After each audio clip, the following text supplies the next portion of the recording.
இன்று இந்த தாமிரபரணி ஆற்று பாதுகாப்பு இயக்கம் என்ற பெயரிலே ஒரு ஆர்ப்பாட்டத்தை நடத்திவிட்டு ஒரு சடங்கு சமாச்சாரமாக இதை நடத்தி முடித்து விடுவார்கள்.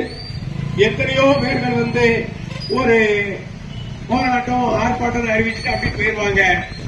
அதுபோல இது என்று யாரும் நினைக்க வேண்டாம். அரசுக்கு நீங்கள் இதை கட்டாயமாக தெரியப்படுத்த வேண்டும்.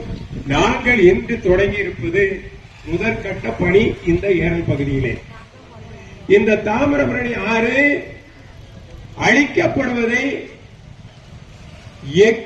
எந்த வலிமை கொண்டும் எந்த இழப்பையும் சந்தித்து நாங்கள் தடுத்து நிறுத்துவதற்கு போராட தயாராக இருக்கின்ற போன்று இதை மீறி எங்களுடைய குரல் வலை நசுக்கப்படும் என்றால் இந்திய அரசியல் சாசனம் தந்திருக்கின்ற அரசியல் சாசன பிரிவு 13-14 பயன்படுத்தி உச்ச நீதிமன்ற உரை சென்று எங்களை நசுக்க நினைப்பவர்களை நாங்கள் நசுக்க தயங்க மாட்டோம் என்பதை இந்த இடத்தில் நான் பதிவு செய்கிறேன். அதோடு மட்டுமல்ல, வழக்கு தொடுப்பது என்று பெயருக்காக நாங்கள் சொல்வோம் என்று நினைக்க வேண்டாம். உண்மையாக செய்வோம்.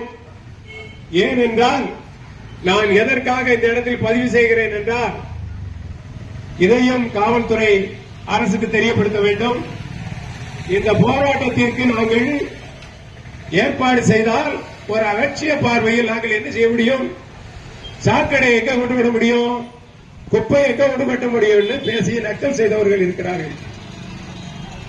நான் சொல்லுகிறேன், நீங்கள் குடிமக்களுடைய உணர்வையோ இந்த நாட்டினுடைய குடிமக்களுக்கு அதனுடைய சட்டத்தையோ தெரியாதவர்கள், அறியாதவர்கள். நீங்கள் அறிந்திருக்க வேண்டும், தெரிந்திருக்க வேண்டும். நீதிமன்றம் ஒரு உத்தரவு பிறப்பித்திருக்கிறது. சாக்கடை தண்ணீர் கால்வாய்க்குள் கூட கவருக்குள் கூட கலக்கக்கூடாது என்ற உத்தரவு இருக்கிறது. நீதிமன்றத்தினுடைய உத்தரவு இருக்கிறது.